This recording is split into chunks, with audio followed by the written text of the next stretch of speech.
ევროპის კავშირის შიგნის წევრობის მიუხედავად ამ ქვეყნებს ბევრი პრობლემები აქვს, მათ შორის ეკონომიკური თვალსაზრისით და რაღაცნაირად მოსახლეობას გონია ხოლმე, რომ თუ ხელისუფლების სათავეში მოვა ისეთი პოლიტიკოსი, რომელიც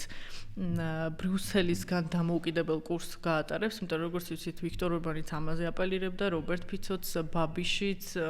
რუმენ რადევიც, რომ არ იქნება ბრიუსელის მსახური და მის გადაწყვეტილებებს ერთპიროვნულად არ შეასრულებს. მეორე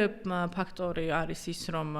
ტრადიციული პოლიტიკური პარტიები კრიზისში იმყოფებიან,